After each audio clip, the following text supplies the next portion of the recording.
Let me thank Nicolas Seydoux, Laure Kaltenbach, and all the other members of the Forum d'Avignon. I'm very pleased. Is this, good, okay. I was thanking Nicolas Seydoux and Laure Kaltenbach and all the other members of the team of the Forum d'Avignon. I'm very pleased to be here today. I'm also here honored to be a member of the advisory board of the Forum, which I must say is a remarkably imaginative, bold endeavor, which I am sure will have major impact on very important debates on both sides of the Atlantic, and I'm sure much further. It's always a delight for someone in my field, I'm an anthropologist by profession, to have the subject of culture taken up by such a stellar audience of people who have a great deal of say in the world of the economy, in the world of business, in the world of policy. Often anthropologists study many groups in the world, but we ourselves are a kind of small tribe, rarely heard outside our own milieu. So this is a great honor. So let me make just a few points in about 15 or 16 minutes in hope of eliciting some good exchanges with you, and I look forward very much to those exchanges as well as the remainder of these proceedings.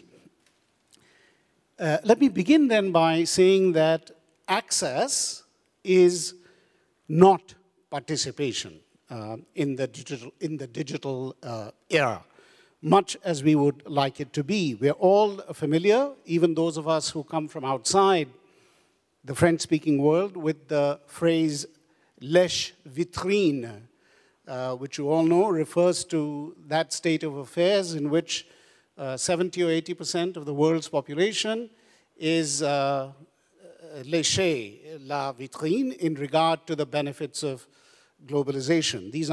This is not a shocking fact, I'm sure, to anybody here. The question is, what happens to the vitrine in the digital era? And I want to propose a small indulgence from you in regard to the French language. If I propose the idea of lèche écran, I think we've entered the era of lèche écran. Écran, of course, is a trickier business than vitrine because the word screen in English connotes both something which lets some things through but not others, hence we have the word screening in airports, etc.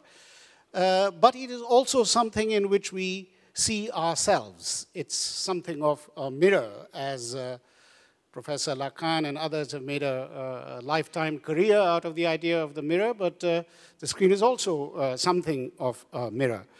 And I believe that in the era in which we live, we have a situation of lèche écran because people look and see a bigger self in the screen than they experience in daily life. And therefore, we have rising expectations based on what I would call the new aspirational self that is produced in the age of l'écran.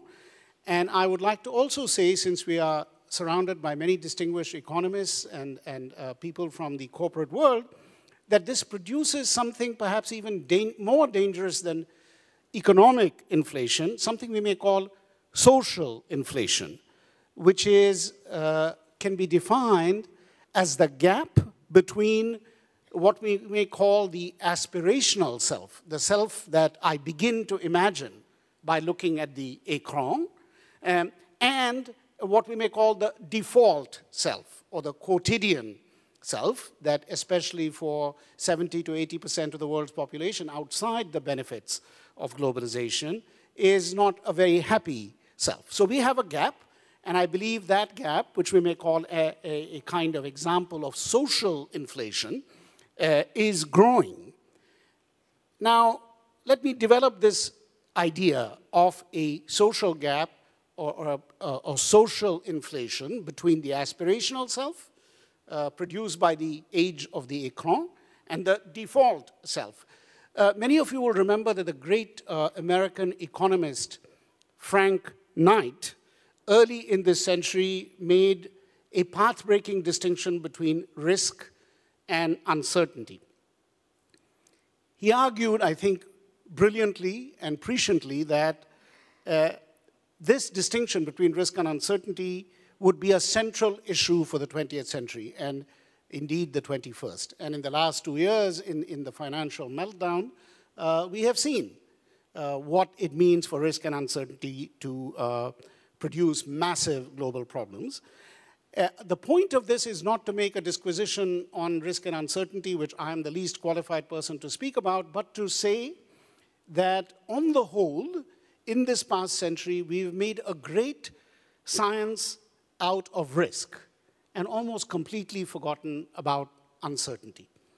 We have very little to say, especially in economics and finance, about uncertainty, a great deal to say about risk. And at the same time, this has important implications for culture. I'll come to that in just one moment. I also want to point out that in the domain of risk itself, we have some very serious problems. For one thing, speculation has become substantially de-linked from innovation. So the innovators are here, and the speculators are somewhere else. As a consequence, I believe we have another gap related to the gap that I spoke about earlier, the social gap, which is a gap between risk makers in the globalized world, and many of you know who they are, but these risk makers are increasingly not the risk takers. Especially on my side of the Atlantic, we know that the people who have driven the financial economy, especially to a very dangerous place in the last few years, are indeed risk makers, but they have managed to offload virtually all of the risk taking, which has fallen on those people who are living with their default selves. Ordinary investors, ordinary pensioners, the elderly, and so on. We may also put it slightly differently and say that the risk makers and the risk bearers are now dramatically divided.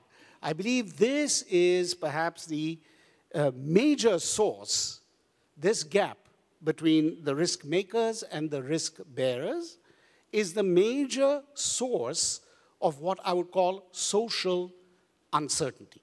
So you recall I said to you that we have become very good with managing risk, with speculating on risk, with creating new instruments about risk. All of this, I don't need to tell this audience, but we have become very, very poor at understanding, controlling, or even sympathizing with uncertainty, especially social uncertainty. And indeed, all uncertainty is social. Its sources may be natural, they may come from catastrophes, they may come from tsunamis, they may come from earthquakes, they may come from economic crashes, but they're experienced as social uncertainties. And what I want to say, this is the point to which I want to come for our purposes here in Avignon, that culture, I believe, is the main tool, I stress, the main tool for managing social uncertainty. In the era of the inflationary screen, the inflationary écran, the gap between the self that I see and the self that I am, my main resource, our main resource, which helps ordinary people to negotiate uncertainty, which is everywhere, is indeed, I believe, culture. I want to say, therefore, here that although my own profession, the field of anthropology, has been responsible for helping us all to see that culture is substantially a matter of the past, that is, of history, of heritage, of tradition, of habit, of memory. All these are true and good. Therefore, culture is certainly also patrimoine, etc.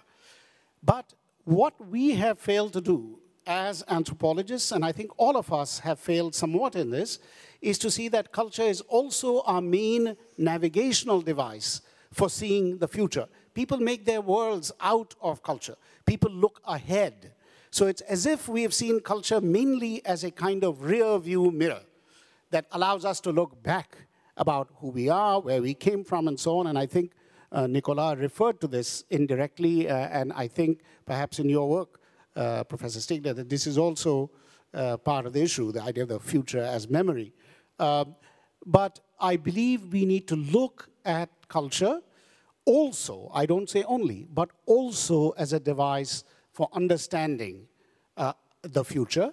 And in this matter, I want to say that just as we've recognized that history, tradition, memory, what Pierre Bourdieu called habitus, are certainly matters of the past, and this produces what we call difference, which is what culture is all about, people also make their futures differently, so that everybody is not born with the same picture of the future, of the good life, of what they would like to be, where they would like to go. And I would say that most of us have made something of a mistake in imagining that the future is a kind of blank screen, that everybody has the same idea. They want to go somehow to the same place, but that is patently not true.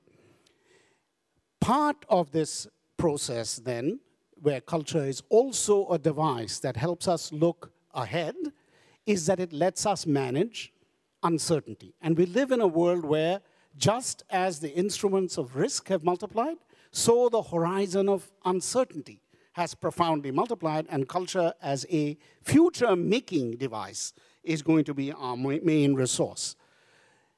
Having made these arguments, then, I want to make just a few observations by way of inference and perhaps some tentative conclusions. I want to argue, first of all, that if we take this view of culture, which is not the traditional anthropological view, it is not opposed to it, but it seeks to extend it, to complement it by looking at the future as a device for managing, shaping, creating the future also as difference, the future not as the same destination, then we will recognize, and we must recognize, I believe, that culture is, in that case, certainly not an externality. As we often would say in the dialogue between anthropologists and economists, for example, it's often conceded that culture is a very important externality. My proposal is that culture is actually part of the black box. It is not outside the main forces of the market and of our activities as economic players.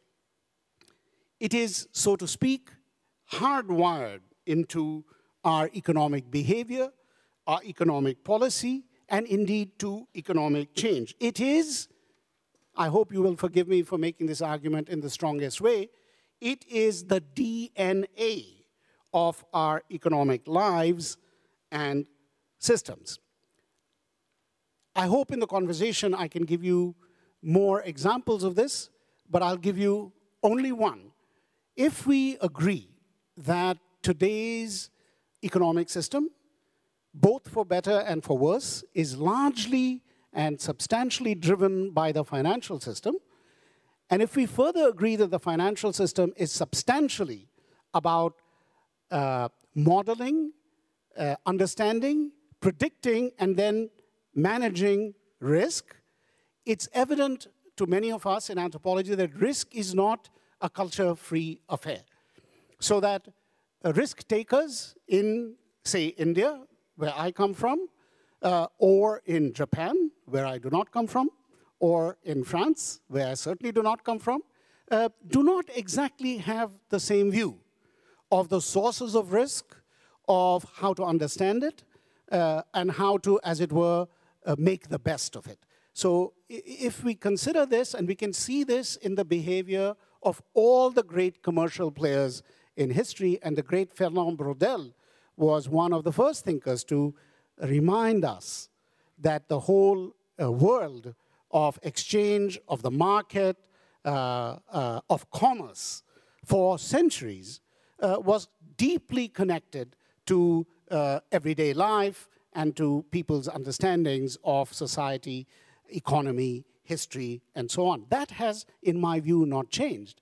But if I were to ask anybody here or myself, what is, for example, the view of risk among the most important entrepreneurs, say in India today, where does that view come from? Which risks are they prepared to take? Which ones do they not take, etc.? We don't have very good answers. But I don't believe that's a reason not to pay attention. The same is true for basic economic fundamentals: growth, profit, cost, accountability, transparency.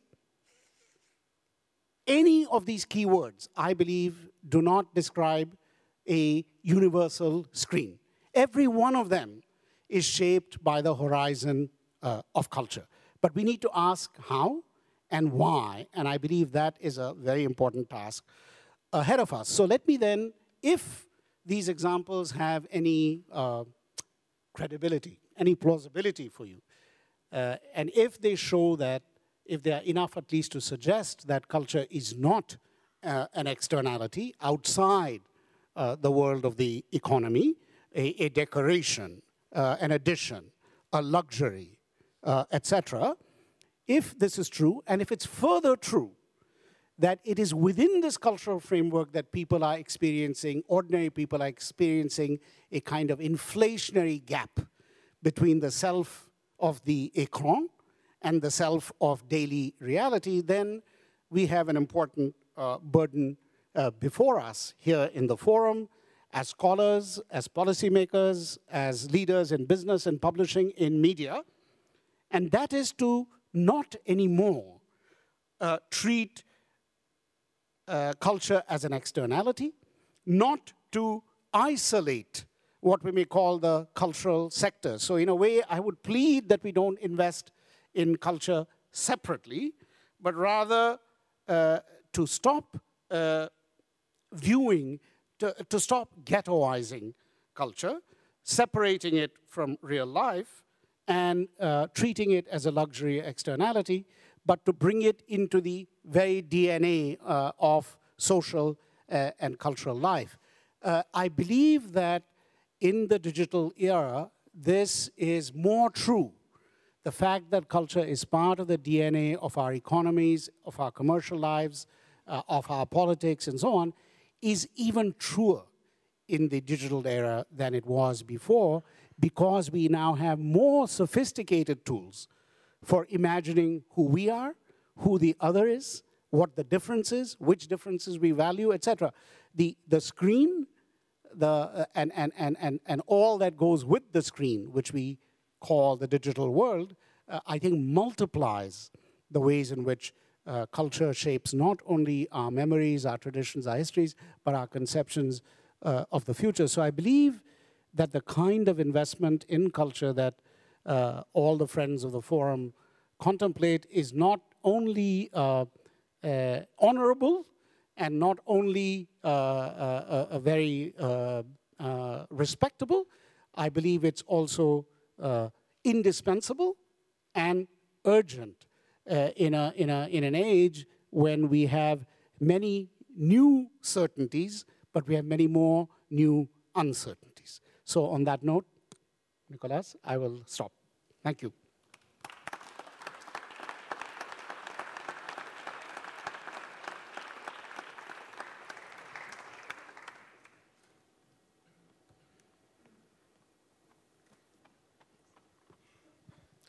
Merci d'abord à Laure Kaltenbach et à Nicolas Sédou de m'avoir proposé d'intervenir après cette magnifique introduction de ce forum par Archana Padurai. Je suis vraiment très content d'enchaîner sur son intervention. En soi, son travail très connu et très important m'a toujours beaucoup impressionné, mais par ailleurs, ce qu'il vient de dire je crois, est véritablement le contexte au sein duquel je rêvais d'intervenir. Donc j'en suis ravi. De la culture pour tous à la culture pour chacun, quelle différence, quel écart, quel progrès. Et qu'appelait-on la culture pour tous? Ce qui rappelle le titre d'une émission de télévision qui est aujourd'hui, dont on est aujourd'hui tenté de penser qu'il serait presque inconcevable qu'elle ait pu exister. Elle a duré 15 ans. Je veux parler de Lecture pour tous de Pierre Dumayet, que l'on voit ici sur l'écran avec Georges Bataille, parlant de la littérature et le mal. Lecture pour tous, et ce qu'on disait aussi, la lecture pour tous, la politique de lecture publique, autrement dit, cela relève de ce qu'à la sortie de la guerre et de la résistance en France, on a appelé, après le Front populaire, avec le général de Gaulle, qu'il mettra en place avec André Malraux, la démocratisation de la culture. Et ça caractérisera la politique culturelle française dans le monde entier. Il a été dit, notamment par la revue Beaux-Arts Magazine, que cette politique avait conduit à un échec. Et un malentendu pour ceux qui ignoreraient que cette expression vient d'André Malraux lui-même, la culture pour chacun, en 1966, un malentendu pourrait faire croire que c'est pour surmonter l'échec de la démocratisation de la culture de Malraux que le temps serait venu de promouvoir une culture pour chacun, à l'âge de ce qu'on appelle le one-to-one, le C2B, le C2C, le consumer-to-consumer, la personnalisation et la customisation chirurgicale et généralisée par l'intermédiaire des technologies du profiling, du user profiling, de la traçabilité, du social engineering, etc., etc. Or, je doute profondément que la démocratisation de la culture ait été un échec. Et plus encore, je doute que la culture pour chacun devrait venir en inverser le projet. Je crois tout au contraire que la démocratisation de la culture est tout entière encore à venir. Et que la culture pour chacun, c'est ce qui doit venir nourrir la culture pour tous. Que s'est-il passé du côté de la démocratisation de la culture dans les faits à partir de 1959, secrétariat d'État aux affaires culturelles? Lord Kaltenbach m'ayant aimablement convié il y a quelques mois à alimenter la newsletter du Forum d'Avignon par un petit texte, je n'en reprendrai pas ici le propos, mais je le résumerai cependant. Je tentais d'y montrer que la mise en œuvre à partir de 1959 de cette démocratisation de la culture n'avait sans doute pas alors mesuré les conséquences de ce qui allait conduire au rôle prépondérant des industries culturelles dans la société. Que sont les industries culturelles? Une réalité en vérité extrêmement complexe. Les premiers à l'analyser, cette réalité, se nomment Adorno et Horkheimer. Les industries culturelles apparaissent avec la Ford T, avec la production de masse. La télévision et la radio, qui apparaissent plus tard, la radio presque immédiatement après, la télévision un peu plus tard, télévision qui diffusera culture pour tous, ce sont de formidables industries démocratisant la culture. Cependant, et très schématiquement, on peut dire que suivant un modèle qui se développera au cours des années 60 dans le champ de la radio d'abord et qui s'étendra dans les années 80, je parle de la France ici, bien entendu, c'est très différent aux États-Unis ou en Angleterre, qui s'étendra dans les années 80 à la télévision, les industries culturelles ont massivement évolué vers une industrie de service, au service moins de ses destinataires, les téléspectateurs, que de ses annonceurs, et d'une façon extrêmement déséquilibrée, allant beaucoup trop loin, un peu comme la titrisation et le devenir ultra spéculatif du secteur bancaire dont parlait tout à l'heure Arjuna Padurai, ont conduit à une situation de désinvestissement généralisé, de séparation entre les spéculateurs et les investisseurs, et à la calamité économique qui dure maintenant depuis 3 ans. 2008, la crise de 2008, c'est en fait la crise du modèle qui est apparu avec la production de la Ford T. Et en même temps que ces usines se construisaient dans le Michigan, aux États-Unis, apparaissaient les studios de Hollywood, les premiers studios de Hollywood. Ça n'est évidemment pas un hasard. cette combinaison entre production de masse et industrie culturelle donnera ce qu'on appelle le consumérisme. Ce qui a commencé à s'écrouler en 2008, c'est le modèle consumériste. Après la Deuxième Guerre mondiale, le consumérisme a conduit à mettre la production culturelle industrielle au service presque exclusif de la promotion des biens de grande consommation.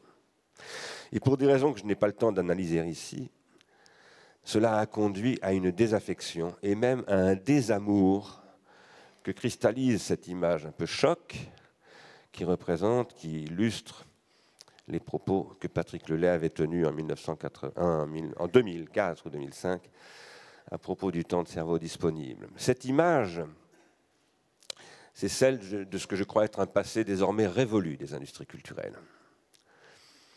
Qu'une enquête de Télérama annonçait d'ailleurs dès 2004, lorsque, au mois d'octobre, il révélait ce journal que 56% des téléspectateurs français déclaraient qu'ils n'aimaient pas la télévision qu'ils regardent.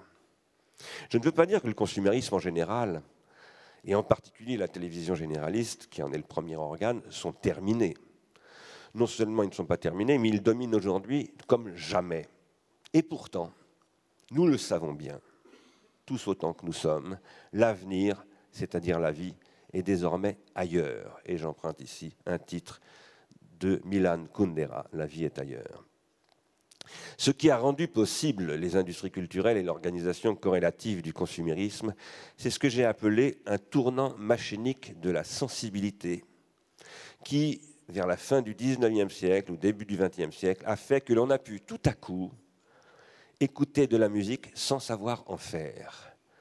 Vous me direz qu'il fut toujours possible d'écouter de la musique sans savoir en faire. Et je vous répondrai que c'est tout à fait faux. Depuis les temps les plus anciens, dans les sociétés les plus archaïques, comme le montre Gilbert Rouget dans un livre majeur qui s'appelle « La musique et la transe », jusqu'au discours que tient Béla Bartók en 1937 à propos de la radio, je vais y revenir, en passant par la politique de concert de Arnold Schoenberg en 1915, ou encore par la politique de l'Opéra de Paris au XIXe siècle, à la fin du XIXe siècle. À cette époque-là, en 1880, l'Opéra de Paris envoyait à tous ses abonnés, avant toute production, la partition de la musique, le livret, une interprétation, une réduction pour piano, une réduction pour violon, et un commentaire des difficultés d'interprétation, avant la production. Ceci constituait une politique de culture des amateurs de musique. Depuis les temps les plus anciens jusqu'au début du XXe siècle, donc, tous ceux à qui la musique était destinée y prenaient une part active, soit en dansant, soit en priant, soit en interprétant eux-mêmes à l'instrument chez eux la musique, avant ou après l'opéra, soit dans les fanfares des mines, dans les usines des filatures du nord de la France, etc., ou encore dans les orphéons des villages et des petites villes de province. Tout le monde savait lire la musique au début du XXe siècle. Béla Bartók explique que pour écouter la radio, il dit ça en 1937, il dit « Vous pouvez écouter ma musique à la radio, mais une condition, c'est d'avoir la partition sur les genoux et de la lire en même temps. » Ça peut sembler très bizarre, mais à son époque, c'est tout à fait naturel. Nous sommes en 1937. À la même époque, cependant, il utilise le phonographe. Pourquoi faire? Pour enregistrer les musiques tziganes. Vous savez que la musique tzigane est une source d'inspiration fondamentale pour Bartók. Et il n'arrive pas à transcrire cette musique, parce que transcrire de la musique tzigane à l'oreille, c'est quasiment impossible, même pour Béla Bartók. Donc que fait-il? Eh bien, il enregistre ces musiques tziganes, et ensuite, il ralentit le plateau du phonographe pour pouvoir décomposer cette musique et faire des transcriptions de ce type. Alors, que se passe-t-il? Eh bien, à cette époque-là, il dit deux choses différentes. À la fois, la radio est en train de détruire l'amateur de musique, mais en même temps, grâce à Thomas Edison, que voici, nous avons pu enfin fonder une musicologie scientifique. Il faut savoir exactement à la même année, en 1937, un jeune homme à Kansas City, qui a 17 ans, il s'appelle Charlie Parker, est en train de faire exactement la même chose sur le phonographe, mais il décompose non pas la musique tzigane, mais la musique de Lester Young, qu'il admire énormément. Et il se sert de son phonographe comme d'un professeur pour apprendre à jouer du saxophone alto. Un peu plus tard, en 1965, Glenn Gould publie un article fameux dans une revue sur la haute fidélité. Il dit, lorsque dans une quarantaine d'années, les laboratoires de Californie où nous travaillons sur le numérique auront intégré les fonctions numériques dans la hi-fi, alors enfin l'auditeur de musique pourra redevenir véritablement un amateur de musique. Il pourra interpréter la musique dans son home theater, projeter sur grand écran la partition, même s'il ne sait pas la lire parce qu'un logiciel l'aidera à l'interpréter, analyser, la rejouer, varier les paramètres de l'interprétation et enfin il découvrira ce que c'est que l'écriture musicale. Ce que Bartók déplore dans l'écoute musicale que rendent possibles les industries culturelles encore toutes nouvelles en son temps. En 1937, la radio n'existe en Europe que depuis 14 ans, c'est-à-dire moins longtemps qu'Internet pour nous, que le web pour nous. C'est la destruction des savoirs musicaux de l'auditeur. Le tournant machinique de la sensibilité qui est advenu au début du XXe siècle a liquidé les savoirs de l'amateur qui est du même coup devenu un consommateur de culture. Ce qui est vrai de la musique l'est aussi de la peinture et en vérité de tous les arts. Le Louvre fut longtemps un lieu essentiellement de copie. En 1796, c'est ce que représente ce tableau de Hubert Robert, vous voyez que le public du Louvre copie. Il n'y a quasiment personne qui regarde les tableaux les mains vides.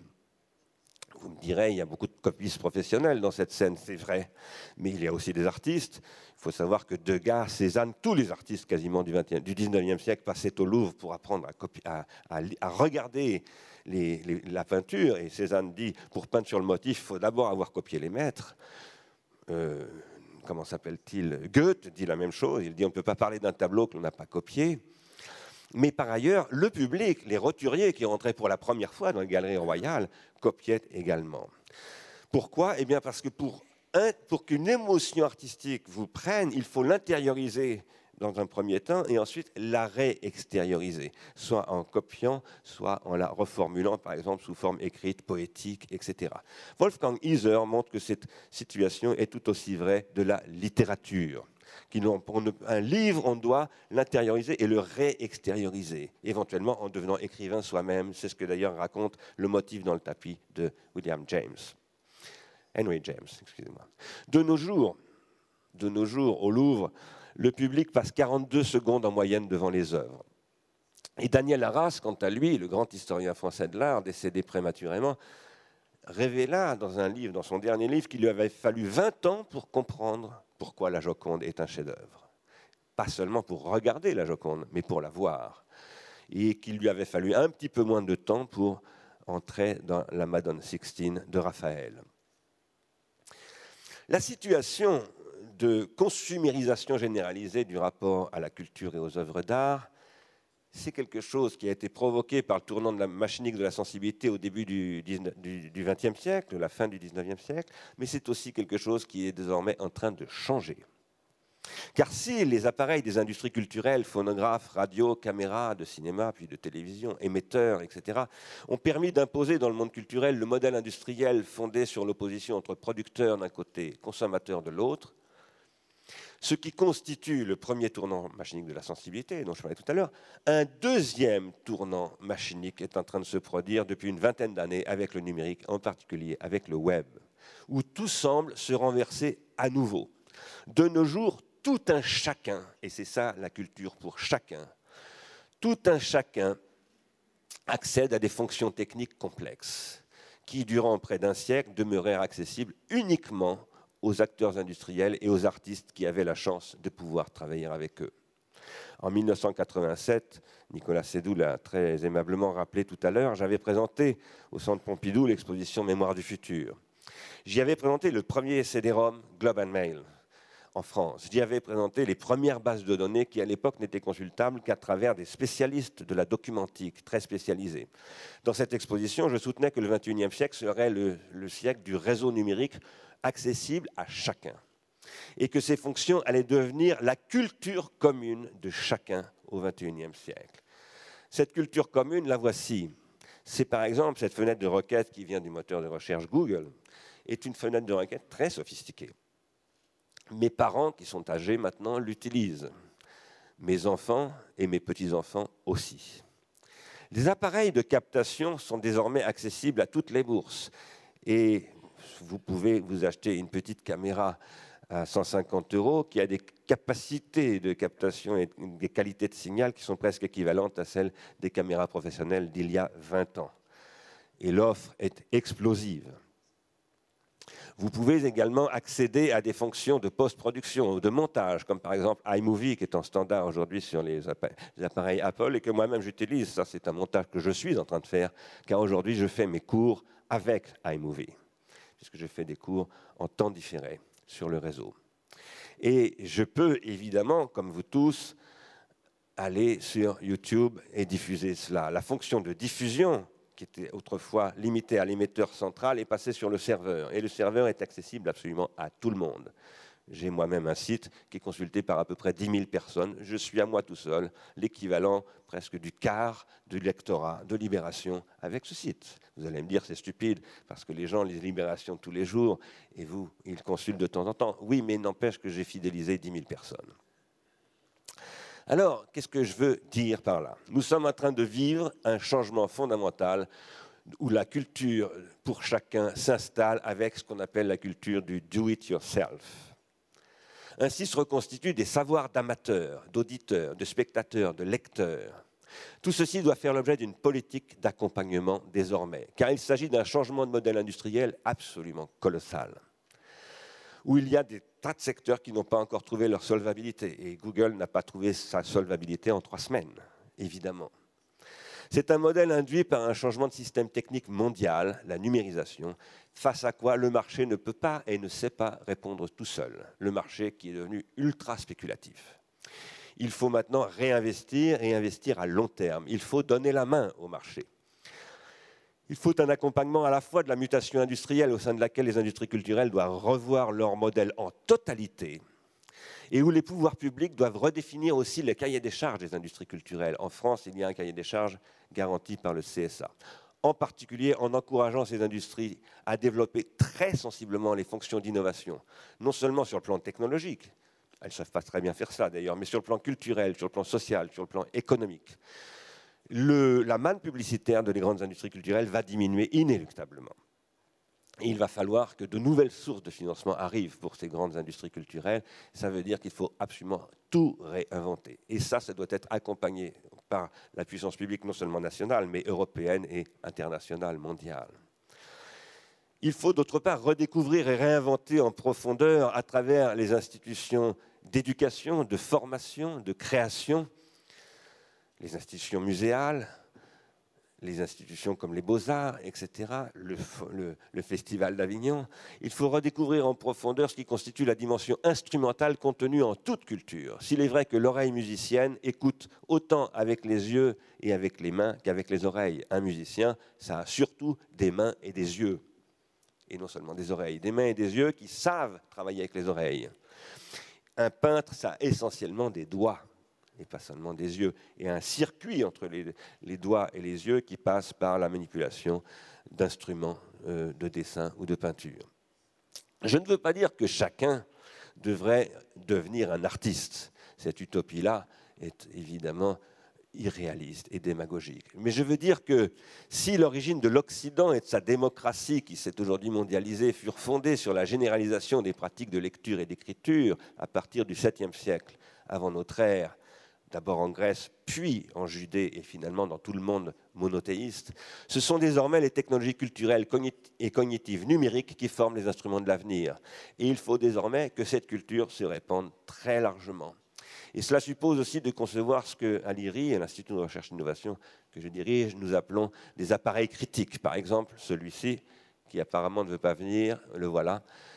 C'est un appareil qui permet, cet instrument, qui est un logiciel, d'analyser des films et de les regarder avec un œil critique. Frédéric Mitterrand reconnaîtrait sans doute dans cette scène un extrait d'un film de Abbas Kiarostami, magnifique, qui s'appelle Close Up, et qui raconte l'histoire, je m'arrête, c'est ma conclusion, qui raconte l'histoire d'un amateur de cinéma, tellement fou de cinéma, qu'il se retrouve en prison. Il s'est fait passer pour un metteur en scène, et ça lui a causé beaucoup d'ennuis. Accompagner le marché est indispensable aussi parce que ces technologies sont ce que les Grecs appelaient des pharmacas, les Grecs anciens, du singulier pharmacon, drogue, c'est-à-dire à la fois remède et poison. C'est ce que disait Frédéric Mitterrand ici même l'année dernière. Ça veut dire aussi bouc émissaire d'ailleurs, pharmacon. Qu'est-ce que c'est que la culture au fond? C'est toujours la thérapeutique par laquelle on peut faire d'un poison le remède des maux qu'il a aussi engendrés. Est-ce que ça n'est pas d'ailleurs, là c'est vraiment pour Frédéric Mitterrand que je pose cette question, le vrai sujet du film Le Mépris de Jean-Luc Godard, qui fut aussi le générique d'une émission fameuse de France 3. Au sein de l'Institut de recherche et innovation créé au Centre Pompidou, dont sont membres beaucoup d'entreprises, l'Institut Télécom, l'ENSI, l'Université de Londres, où j'enseigne, l'Université de Tokyo, le CCCB, qui devrait bientôt être rejoint par un grand équipementier également, et qui travaille avec de toutes sortes d'acteurs des grandes industries culturelles. Nous cherchons à accompagner le marché à notre échelle qui reste très modeste, trop modeste. Et je vous invite, mesdames et messieurs, représentants des pouvoirs publics et du pouvoir économique, à vous pencher comme des fées sur notre berceau, car nous devrions devenir un de vos partenaires. Merci de votre attention.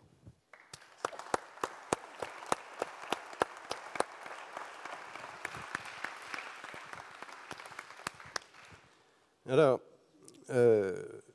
étant donné que vous êtes associé à 3 universités, que vous nous avez expliqué qu'entre ceux qui prennent des risques et ceux qui les subissent, entre la culture, secteur, allez, j'utilise le mot, dans un ghetto, votre connaissance de l'Inde, de l'Europe à travers l'Allemagne et des États-Unis, comment, en quelques mots, tout en réagissant sur ce que vient de dire Bernard Stiegler, mais je crains que vous soyez totalement d'accord tous les deux, donc je ne vois pas le débat entre vous deux, et c'est pour ça que je pose la première question.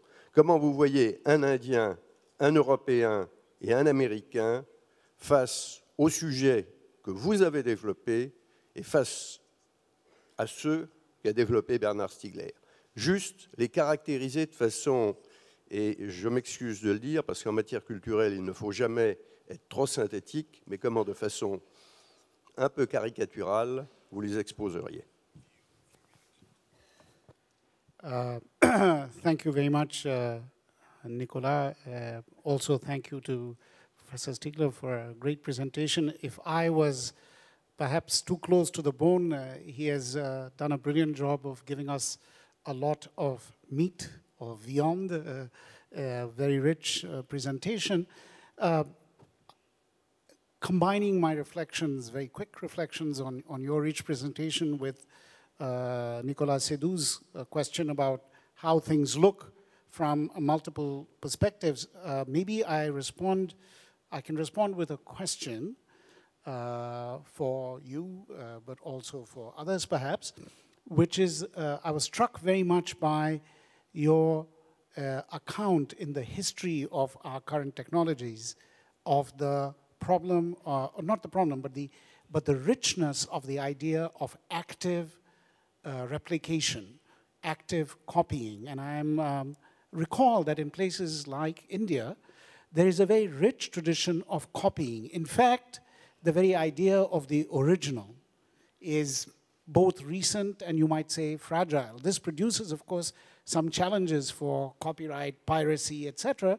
But we must recognize that there was a gap for a very long time, or a difference between newness, aesthetic power, originality, and what, of course, Walter Benjamin was greatly interested in, that is what happens to aura in the age of mechanical reproduction. And maybe partly as an answer to, or a beginning of an answer to Nicolas, but also a question to you, I would say we need to ask what originality means in these different places. And though we are entering a world where the remarkable technologies you describe are creating a huge amount of convergence, I do believe that there are notable differences still, not just between, say, India, where copying is still a very deep practice, listening, repeating, copying for learning music, for learning painting, etc.,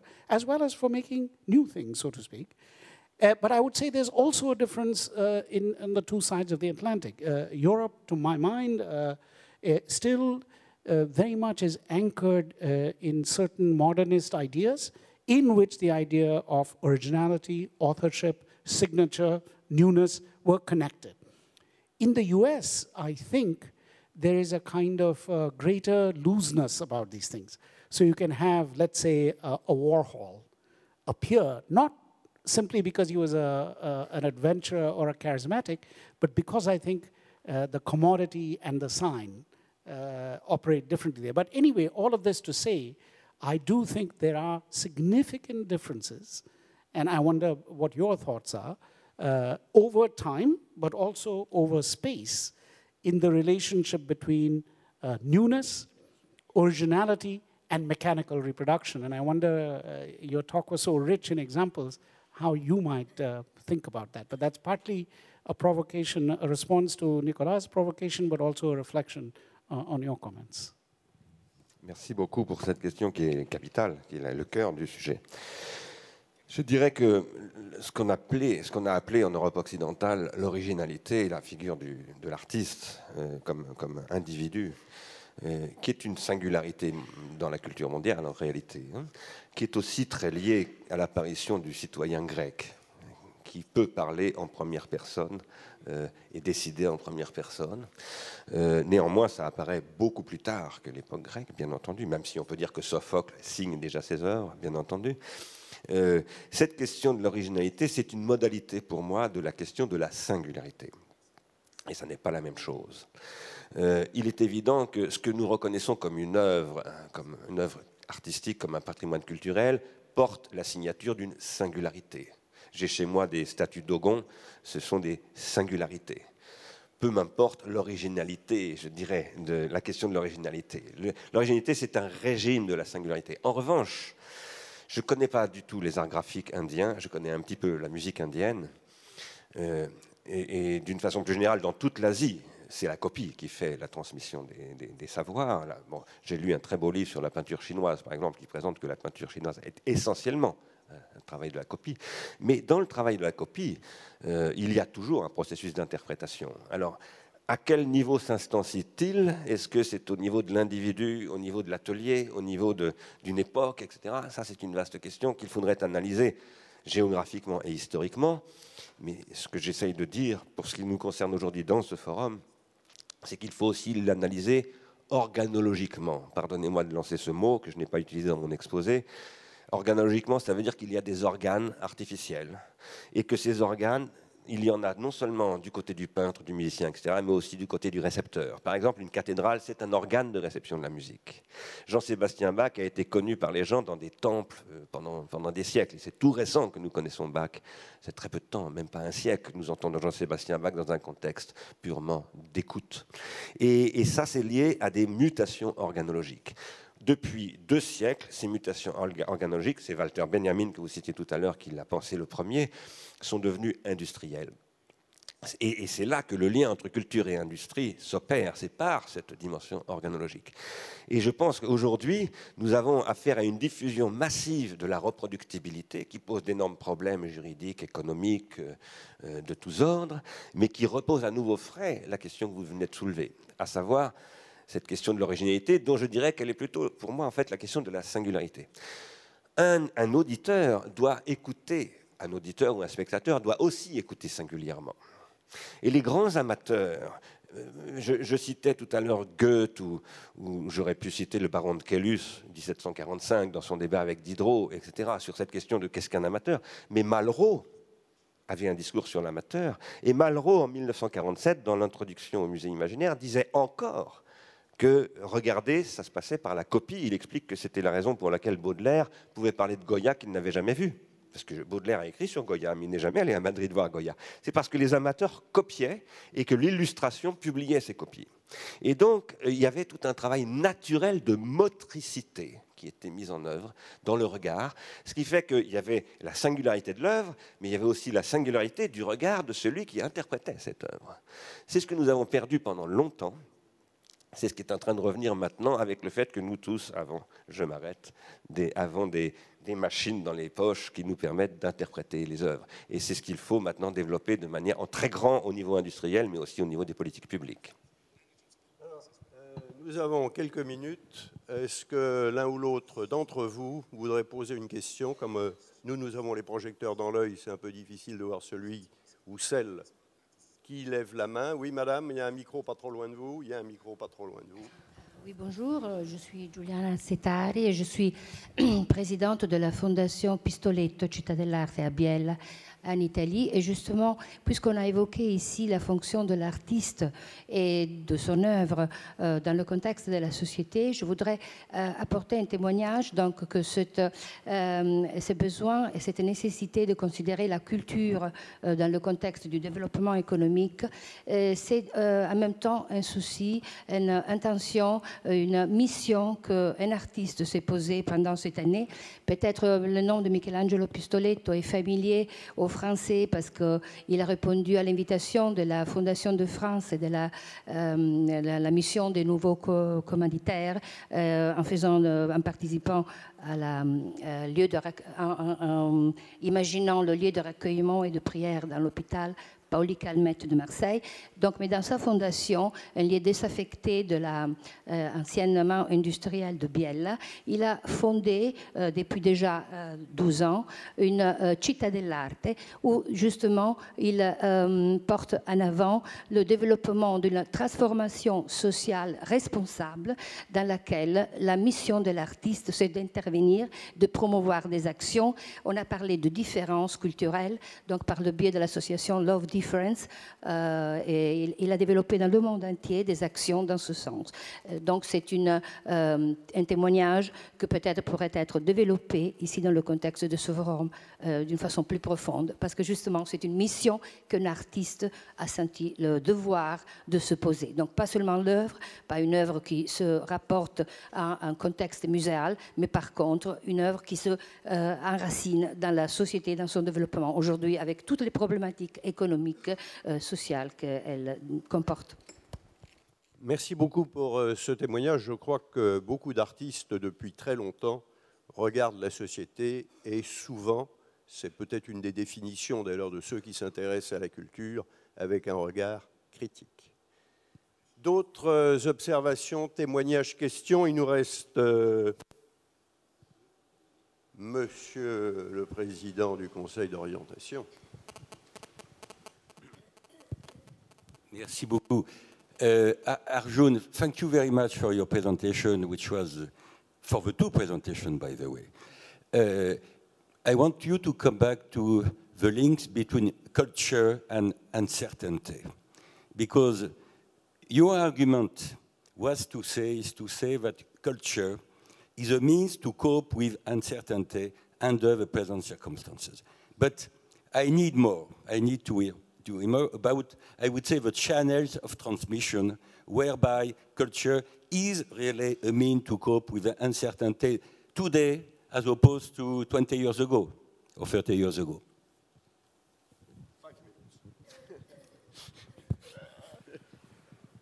minutes. Thank you very much, Christian. This is a subject very dear to me. Actually, if I may indulge myself to say that I'm currently trying to return to my very early graduate school training in the work of the great Max Weber on the Protestant ethic, the spirit of capitalism, and trying to ask if Weber were alive today and faced with the financial crisis, how might he think about the ethic or the ethos which is governing us today in regard to finance in particular, financial risk even more particularly, but generally economic life, economic knowledge, and so on. So I will. So that's the background of my preoccupation, is asking how we can have a view of the very complex, indeed digital tools that dominate our economic and financial life, which is not entirely internal, as in the work of my distinguished colleague Michel Carlon, for example, which I feel is very much internal to the structure of the devices, though very important work. I want, with Max Weber, to step a little outside and say, what is all this about in terms of ethos, ethics, and spirit? And we know, coming to the present, that it will not suffice to say that there is a Hindu ethic or a Catholic ethic or a Protestant ethic, an Islamic ethic. We know things are far too complex, far too interactive, far too hybrid, et cetera, for these answers. But I do believe that here's one specific example I can give of the way in which culture can provide us a map can, it doesn't always, but can and should, in regard to the ramifying uncertainty that surrounds us. The opposite side is what people like Ulrich Becker pointed out, that we live in a risk society. True, but uncertainty is another matter, and I think culture is more capable of dealing with that diffuse process. And one way in which we can see this is in the manner in which culture organizes ordinary people's understanding, let's say, of financial processes, of markets and so on. I think it's an incomplete process and very imperfect process. But if you look at the US in the last 30 years, I would venture to say that in the year 1950, or 50 years, I'm sorry, the extent of knowledge, for example, about shares, mutual funds, other forms of investments was essentially 10% of what it is now for ordinary middle-class people. I'm not talking of people in the industry, ordinary people. Today in the US, and you can tell me the extent to which this is true in France, in Germany, in Europe, and of course in India, China, Japan, I think there are still important differences. So in Japan, for example, we know that some of the most important players in the currency markets were Japanese housewives. They were not Japanese specialists. There were lots of not only day traders, but day traders in the currency markets. How do they come to their knowledge? What do they do? I believe it was not through specialized channels, but through everyday understandings of money, of profit, of income, of work, and so on. In the US, I believe we have a remarkable expansion of knowledge on the part of the ordinary middle classes about very obscure economic and financial processes. On the other hand, it's still incomplete. I believe it's highly imperfect. Financial literacy is the word I use, is extremely limited globally. I would love to see it increase. That's a cultural issue, so I certainly want to clarify using that example that while culture may be a resource for handling uncertainty about the economy, but also generally, about climate, for example. What's a tsunami? What is global warming? I don't think people get their understanding, as it were, trickling down from high science. I think they get it from multiple sources, some of which are imperfect. But I believe that this possibility needs to be encouraged, and it needs to be refined. In other words, culture, like we cannot leave politics to politicians, culture cannot be left to culturologists. It must be constantly criticized, it must be engaged. As my colleague was saying, it's something that requires critical analysis. So I don't mean to, and I'll stop with this comment, though I think your question deserves much more full engagement by all of us, that we should not assume that culture without critical public engagement, action, involvement, voice will simply take care of things for us. I think it needs a great deal of tutelage, but I think it can bear some of this burden, and it should. Alors, comme les très bons repas, on doit rester un tout petit peu sur sa faim. Je pense que tous les deux, vous avez ouvert des pistes qu'on ne peut pas couvrir aussi vite. Est-ce que, si je vous donne encore 30 secondes la parole à chacun, vous pouvez dire ce qui, pour vous, est l'essentiel, en admettant éventuellement que vous ne l'ayez pas déjà couvert, mais c'est 30 secondes chacun, parce que le ministre est arrivé, et il est prévu qu'il parle dans 1 minute 30, donc 30 secondes chacun, plus 30 secondes pour changer de place.